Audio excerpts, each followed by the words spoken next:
Yo soy la doctora Florencia Jiménez y voy a estar presentando la clase de la semana que se refiere al síndrome de apnea y hipoapnea obstructiva del sueño bajo la tutoría de la doctora Sandra Toso.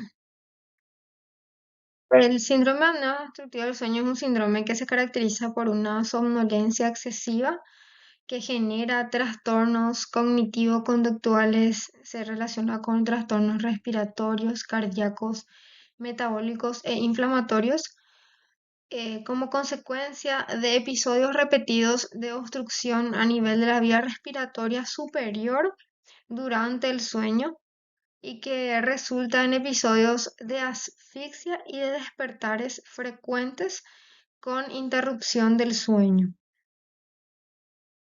La apnea hay que diferenciarla de lo que es la hipoapnea. La apnea se define como la ausencia o la reducción de un valor de más de 90% en el flujo aéreo que dura más de 10 segundos en presencia de esfuerzo respiratorio.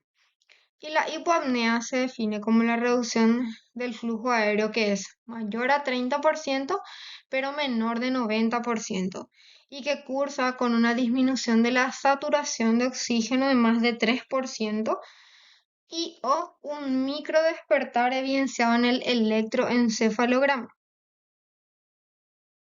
En la etiopatogenia de la enfermedad se mencionan varios factores implicados, entre ellos anatómicos y funcionales a nivel de las distintas porciones de la vía aérea superior. Entre los factores óseos se menciona a la hipoplasia o la retrodisplasia del maxilar o en la mandíbula y la displasia del hioides. En cuanto a los tejidos blandos, influyen en la enfermedad un incremento de los tejidos, ya sea en forma de depósito de grasa o de hipertrofia de la úvula o de las amígdalas, del paladar blando o la lengua que está aumentada de tamaño, dando lugar a la macroglosia o bien por debilidades de las paredes laterales de la faringe. Otro factor implicado son los neurosensoriales, bien por disminución de la sensibilidad de los mecanorreceptores o por disminución de los reflejos de los músculos dilatadores de la faringe. Y se tienen en cuenta también factores musculares como disminución de la fuerza de los músculos fijadores y dilatadores de la faringe. ¿Cómo llegamos al diagnóstico? En la consulta inicialmente son los síntomas que nos refiere el paciente los que nos orientan hacia la sospecha clínica, que va a ser después que hagamos una serie de estudios dirigiendo nuestra sospecha clínica hacia el diagnóstico de esta enfermedad. ¿Cuáles son los síntomas? Se clasifican en diurnos y en nocturnos. Los síntomas nocturnos son las pausas respiratorias, los ronquidos fuertes persistentes, la sensación de asfixia, de respiración convulsiva por esa falta de aire, el sueño agitado y las visitas frecuentes al baño. También son un síntoma de la enfermedad. Estos síntomas hacen que al día siguiente el paciente, por no tener un sueño reparador, sufra de falta de concentración, de irritabilidad, de somnolencia excesiva durante todo el día, que le genera dolores de cabeza, que hacen que se quede dormido durante las actividades cotidianas de cada uno. Existe una escala que es la escala de Epworth, que se basa es una escala de tipo Likert, en donde se le presentan diferentes situaciones al paciente, que son esas situaciones de leer sentado, de ver la televisión, o bien sentado en un lugar inactivo, o como pasajero en un coche, o descansando durante la tarde, o bien sentado hablando con alguien, o sentado después de una comida, o llevando el coche y estando detenido por unos minutos. A esas interrogantes el paciente tiene que responder con una una de las respuestas de entre estas posibilidades de arriba, que son que nunca se dormiría, o bien que existe una baja probabilidad de dormirse, o una moderada probabilidad de dormirse, o una alta probabilidad de dormirse. Esas respuestas van del 0 al 3, dependiendo de la respuesta. Finalmente se suman esas respuestas del paciente, dando lugar a una puntuación total, en donde de 0 a 6 es no tiene somnolencia diurna, de 7 a 13 es tiene ligera somnolencia diurna, De 14 a 19, moderada somnolencia diurna, y de 20 a 24 es una somnolencia diurna grave. Para las cosas que nos orienta, aparte de la anamnesis, de las escalas que podamos presentar al paciente en el consultorio, es el examen físico. Dentro del examen físico, algo fundamental es el diámetro cervical, la presencia de obesidad cervical, que se define a un valor mayor o igual a 35 centímetros en mujeres y mayor o igual a 41 centímetros en hombres. Es nos orienta mucho hacia el diagnóstico de la enfermedad. Es un predictor muy importante de la presencia de enfermedad en los pacientes que nos refieren tales síntomas. Otro dato importante es el índice de masa corporal, porque el índice de masa corporal, cuando es mayor a 30, o sea, a partir de la obesidad tipo 1, se relaciona mucho con la presencia de la enfermedad. El score de Malampati también, que es la relación que existe entre el paladar, el velo del paladar y la lengua, ¿verdad? Cuando decimos que es clase 3 o 4, se asocia mucho a la presencia de la enfermedad, y es también un factor que se tiene en cuenta en el momento del tratamiento, de ofrecerle un tratamiento quirúrgico al paciente. Solo hasta Malampati 1 o 2 son posibles candidatos del someterse a un procedimiento quirúrgico. También la presencia de retrognatia, de macroglosia o de estrechamiento amigdalino, la hipertrofia de las amígdalas, que vamos a ver después, o una úvula hipertrófica, un paladar ojival, las alteraciones nasales, como los desvíos de tabique, o bien el overjet. El overjet es, o resalte, ¿verdad? Es la relación que existe entre los incisivos superiores y los incisivos inferiores, porque en la oclusión normal los incisivos superiores están ligeramente por delante de los incisivos inferiores. Eso es lo que se denomina resalte u overjet. Lo normal es que entre la cara anterior de los incisivos inferiores y la cara posterior de los incisivos superiores haya unos 2,5 milímetros. Que ese valor sea mayor se asocia mucho con la presencia de retrognatia. Mencionado también otro factor importante es la presencia de hipertrofia de la amígdala lingual. Acá tenemos la clasificación de Friedman de la hipertrofia de amígdalas linguales, en donde un grado 1 es cuando la hipertrofia es nada o mínima, un grado 2 es cuando es leve, menos del 50% ocupa la valécula. La clasificación o grado 3 es cuando es moderada ya la hipertrofia, cuando ocupa más del 50% de la valécula, y el grado 4 cuando es severo, o sea, impide visualizar la epiglotis. El otro dato importante que nos ofrece el uso del nasofibroscopio es, a partir de la maniobra de Müller, determinar los sitios de obstrucción y el grado de obstrucción. Lo que se hace es, con el paciente despierto, ¿verdad? Se le realiza una nasoviroscopía flexible, se ingresa por fosas nasales entre el cornete medio y el cornete inferior, permitiendo así llegar hasta un nivel de la nasofaringe, perdón, en donde nos permite evaluar el velo del paladar principal. O sea, inicialmente lo que se hace es pedirle al paciente que haga una inspiración forzada mientras cierra la boca, y nosotros le ocluimos las fosas nasales. Entonces se evalúa ahí el grado de colapso y el tipo de colapso, si es un colapso anteroposterior, si es un colapso lateral. El segundo sitio en donde se evalúa es la orofaringe. em, el mismo proceso, se le pide al paciente que realice la misma maniobra. Se evalúan las paredes de la faringe, si colapsan de forma anteroposterior o bien lateral y el grado de colapso si es 25, 50, 75%. Finalmente lo que se evalúa es bajando un poquito más la base de la lengua, el colapso también que presenta, si es anteroposterior, lateral y el grado que colapsa. Por último, lo que se hace es evaluar también la epiglotis, la posición que presenta, si es anterior, si es posterior, y también se evalúan las valéculas, el grado de obstrucción que presenta, o sea, la limitación a la visualización que existe de las valéculas por la anatomía que presenta el paciente. Otra opción que se puede hacer es la prueba de DICE, que sería ya en el paciente durmiendo. O sea, por medio de la sedación con fármacos, como que se simula y se hace la nasofibroscopía también.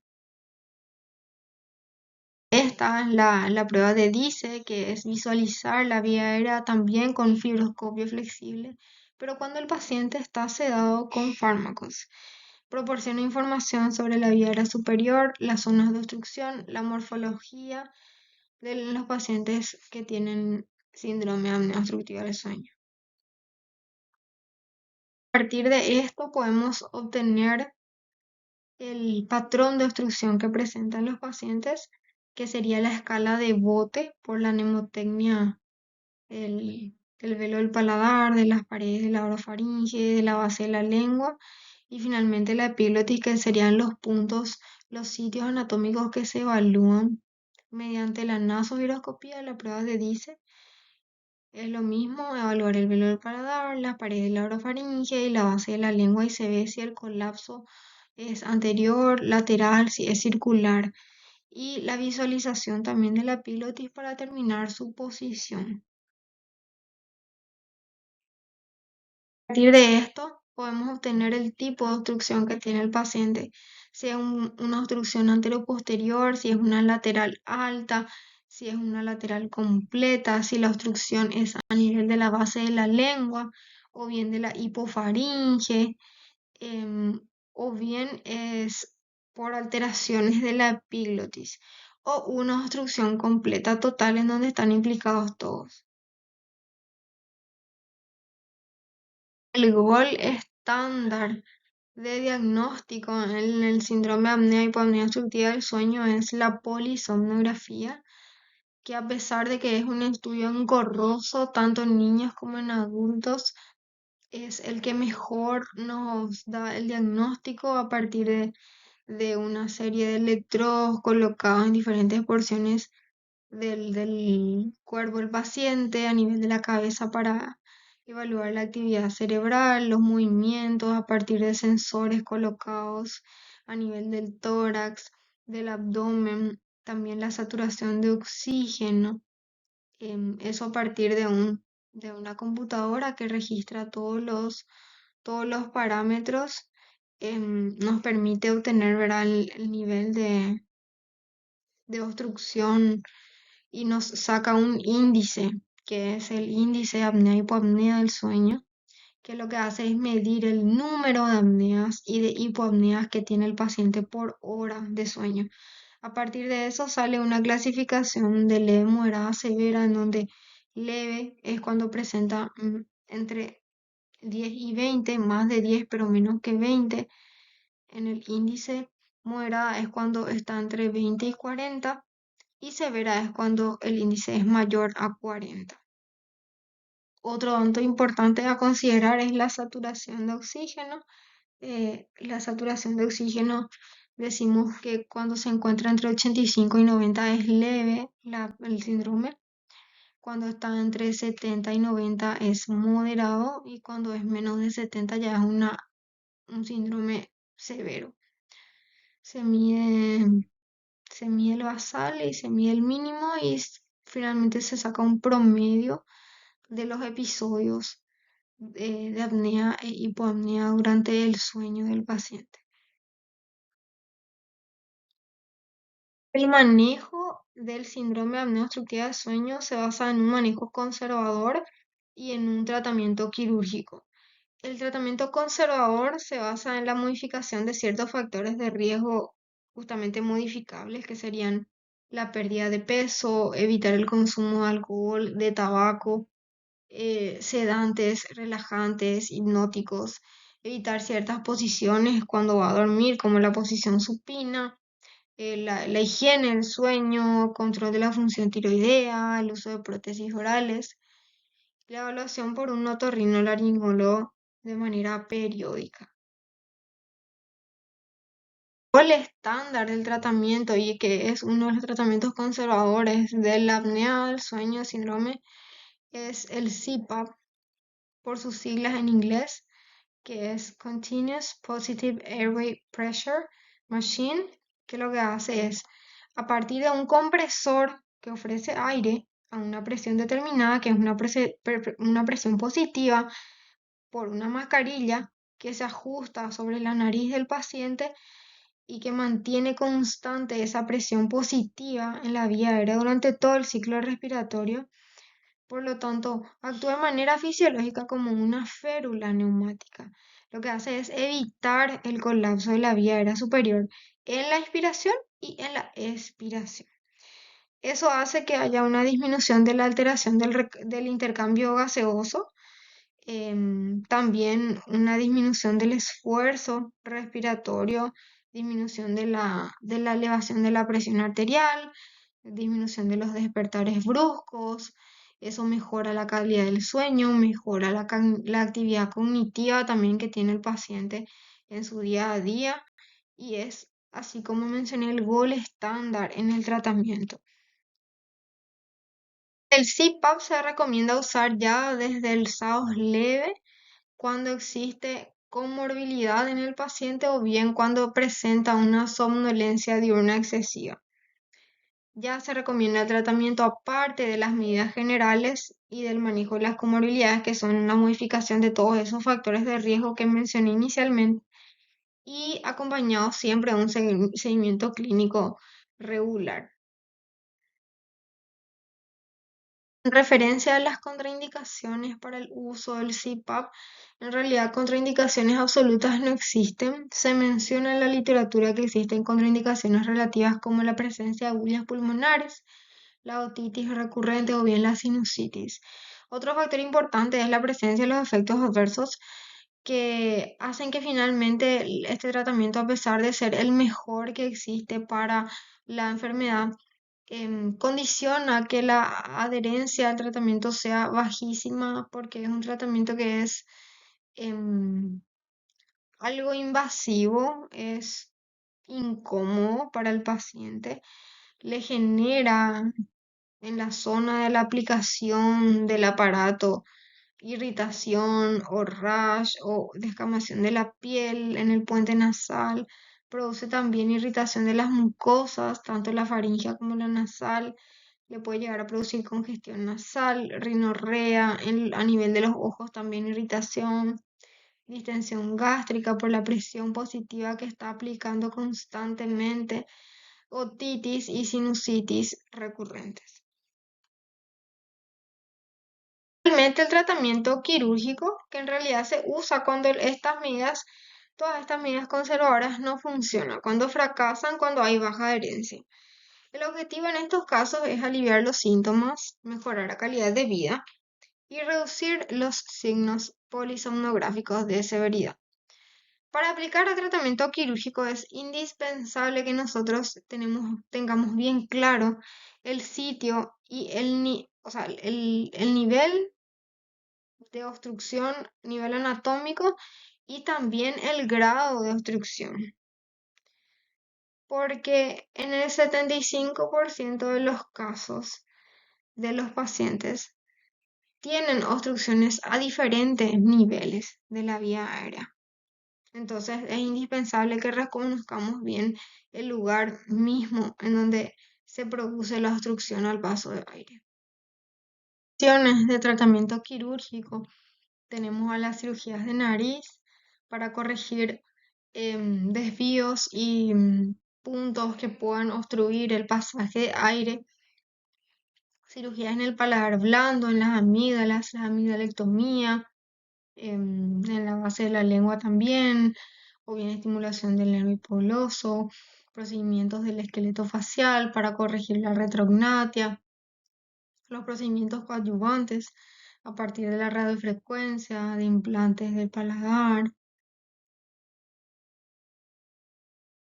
Las cirugías sobre todo sirven para corregir,